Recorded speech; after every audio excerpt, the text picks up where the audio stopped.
আল্লাহ বলে লা তাকনাতু মির রাহমাতিল্লাহ ইন্নাল্লাহা ইয়াগফিরুয যুনুবা জামিআ ইন্নাহু হুয়াল গফুরুর রহিম। আমার বান্দা তুই অন্যায় করছিস, আমি আল্লাহর কাছে মাফ চা। ভাইয়া শুনিস না, আমি আল্লাহর রহমত থেকে রইলা শুনিস না। তুই মনে করিস না আমি তোরে মাফ করতাম না, আল্লাহ চাইলে মাফ করে দেন। কিন্তু বাবা এই জিনিসটা মনে রাখবো, এই জিনিসটা আমাদের চিন্তা করা দরকার। এটা অপব্যবহার করলে আবার কিন্তু ওইখানে কিরকম ভাবে আপনি ভাবতেছেন আমি অন্যায় করি, অপরাধ করি, গুনাহ করি, যা কিছু করতেছি আল্লাহর কাছে আল্লাহ মাফ চাইলাম। আরে এই মাফ চাওয়ার যে সময়টা আপনি যে পৃথিবীর থেকে বিদায় নিবেন, আজরাইল মালাকুল মউত যে আল্লাহর কাছে আইব, এই সময়টা কিন্তু নির্ধারিত না।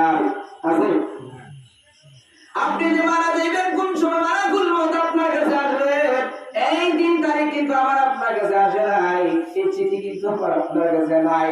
আহারে আপনি যদি ওই গুনাহ অবস্থায়, এই অপরাধ অবস্থায় তওবা করার সময় এখনো পান নাই, তওবা করার সময় এখনো পান নাই, মাফ চাওয়ার সময় পান নাই, আর ওই অবস্থায় গুনাহ অবস্থায়, জিনা অবস্থায়, এই অন্যায় সুদ খাওয়া অবস্থায়, ঘুষ খাওয়া অবস্থায়, আর গুনাহ অবস্থায় তার হক মারছেন, এই অবস্থায় মাফ চাইলেন না, তার হক আপনি দিলেন না।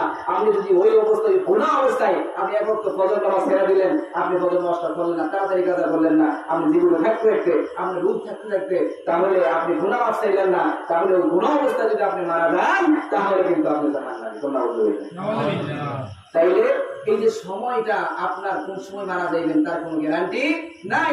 ভালো মানুষ আপনি খাইছেন, এই মুহূর্তে আপনি সুস্থ আছেন, কিন্তু এই মুহূর্তে হঠাৎ করে আপনার মাথা ঘুরাইছে, আপনার বুকের ভিতরে একটু ব্যথা শুরু হয়ে গেছে, কিন্তু দেখা গেছে যে বাবা আপনি আর কথা বলতে পারতেছেন না, আর আপনার জবান বন্ধ হয়ে গেছে। সুস্থ মানুষ, সবল মানুষ, শক্তি সামর্থ্য সবকিছু আছে, কিন্তু এমন ব্যথা শুরু হয়ে গেছে আপনার আর কোনো চান্স নাই, বেহুশ হয়ে গেছেন। আর এই বেহুশ অবস্থায় হয়তো হসপিটাল নিতে নিতে আপনি কথা কওয়ার আগে, আপনার হুশ ফিরা হওয়ার আগে আপনি চিরনিদ্রায় চলে গেছেন। এরকম হয় কি হয় না? এরকম হয় কি হয় না? ওই মালাকুল মউত কুল্লু নাফসিন যায়িকাতুল মউত, ওই মউত আসার আগে আগে আমাদের পরকালের চিন্তা করার দরকার, মউতের কথা ভাবার দরকার, কবরের কথা ভাবার দরকার, হাসরের কথা ভাবার দরকার, মিজানের কথা ভাবার দরকার, ফুলসিরাতের কথা ভাবার দরকার। দরকার আছে কি নাই? আপনার আজকে আছে দুনিয়ার জমিনে, আপনি কালকে কি করবেন, কালকে কি খাইবেন, আপনার সন্তান আছে, সন্তানের ভবিষ্যৎটা কি হইব, এই জিনিসগুলো আমরা ভাবি কি ভাবি না? ভাবি কি ভাবি না? অবশ্যই ভাবি। আপনি কালকে কি করবেন বা আপনার ভবিষ্যৎ কি হইবে, আপনি দুনিয়ার জন্য যতদিন আছেন আপনি কি পরিকল্পনা, কি করবেন না করবেন সবকিছু কিন্তু এখনই ভাবতেছেন, ঠিক না? এখনই ভাবতেছেন, কিন্তু এই দুনিয়ার পরে যে কি হইব এটা কিন্তু ভাবতেছি না।